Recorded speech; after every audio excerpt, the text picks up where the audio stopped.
Welcome back to the deep dive.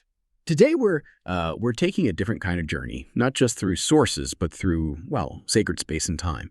We're looking into a really profound part of ancient Indian spirituality. Our topic, the 12 Jyotirlingas of Lord Shiva. And our mission for you is really to go beyond just a list of names.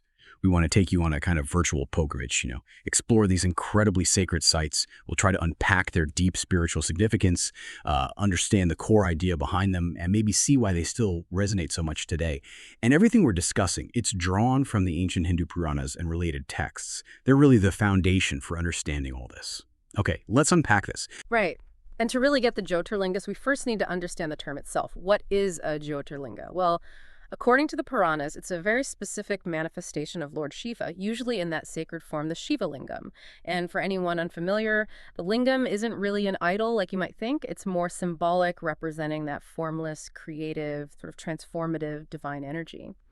But what makes a Jyotirlinga special is these aren't just temples someone decided to build. The belief is these are places where Lord Shiva himself manifested as a column of light. Jyoti means light, and lingam is the symbol. So it's this idea of self-manifested divinity, the divine choosing to appear right there. Wow, that concept, self-manifested, that's really quite something, isn't it? The idea that a deity like Shiva would just appear, choose a spot on earth, makes the divine feel very immediate, very present. Yeah. Like a direct connection, almost unmediated. So what does that mean spiritually or philosophically for a devotee? How does that divine touch change the experience of being there? Here's where it gets really interesting. Oh, it's hugely impactful. It's not about humans inviting the divine. It's almost like the divine reaching down, you could say. So for devotees, this self-manifested nature gives these sites an incredible spiritual power, a potency. Visiting a Jyotirlinga isn't just popping into a temple. You're stepping onto ground literally hallowed by Shiva's direct presence. This creates a very personal, very immediate connection. Prayers there are often felt to be especially powerful, and philosophically, it really underlines the idea of divine immanence, that God isn't just out there transcendent, but also here within the world. It makes the whole landscape sacred in a way. So it's not just the building, it's the place itself, fundamentally changed. And what's amazing is we're not talking about just one or two spots like this. There are 12 main ones, right? These primary Jyotirlingas, forming this kind of spiritual network across India, like a divine map. Should we start our tour, our virtual journey? Okay, let's begin in the west. Gujarat, that's where we find Somnath, often called the first of the 12. So much history there, famous for being rebuilt again and again after invasions, a real symbol of resilience. Absolutely. Then moving south, down to Andhra Pradesh, you have Mallikarjuna. This one's on a mountain, Sri Sailam. And it's quite unique because it's both a Jyotirlinga and a Shakti Peeth, a site for the divine feminine, Parvati, symbolizing Shiva and Shakti together. Right, that integration. Okay, heading into the heart of India now, Madhya Pradesh. We find Mahakaleshwar in Ujjain. This one's really distinct. It's the only one facing south, Dakshinamukhi, and they call it a living deity, that Bhasma Arti ritual. Yes, the applying of sacred ash from a fresh cremation. Very unique, very powerful early morning ritual. And also in Madhya Pradesh, there's Omkareshwar. This one's on an island in the Narmada River. The island itself is even said to look like the Om symbol. And there are actually two temples there, Omkareshwar and Mamaleshwar, often seen as two parts of the same Jyotirlinga, duality and unity. Fascinating. Okay, let's head north now. Yes. Way up into the Himalayas of Uttarakhand. That's where Kedarnath is.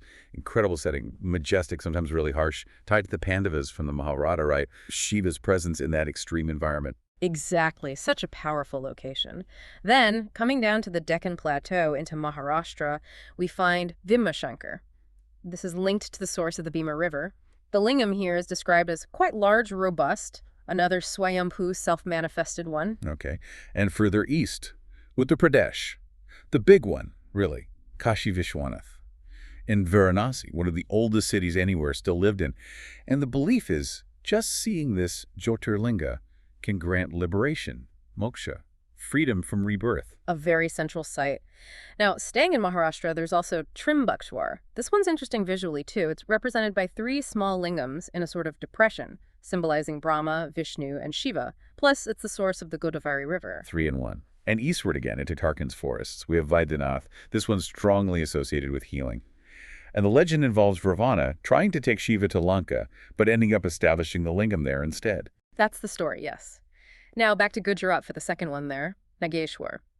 This site has a legend about Shiva saving a devotee from a demon, appearing as Nageshwar, the Lord of Snakes, symbolizing protection, especially from poisons or negativity. Lord of Snakes, interesting. Okay, way down south now, Tamil Nadu, Rameshwar. This one is deeply connected to the Ramayana, believed to be set up and worshipped by Lord Rama himself before he went to Lanka. Huge for devotees of both Shiva and Rama. A very pivotal site. And finally, completing the circuit, back in Maharashtra again, is Grishneshwar. This one's near the Ellora Caves, often seen as the 12th or last Jyotirlinga, linked to a story of a very devout woman, Gushma, whose faith led Shiva to manifest there permanently. What a journey, and you really see the spread, don't you? Crisscrossing the whole country. We mentioned Gujarat having 2 Somnath and Nageshwar. Madhya Pradesh also has 2, Makaleshwar and Omkareshwar. And Maharashtra, quite notably, has 3, Bhimashankar, Trimbakeshwar, and Grishneshwar. It really paints a picture of this distribution, a spiritual network across India. It really does. What's fascinating here is how these sites span the length and breadth of the country.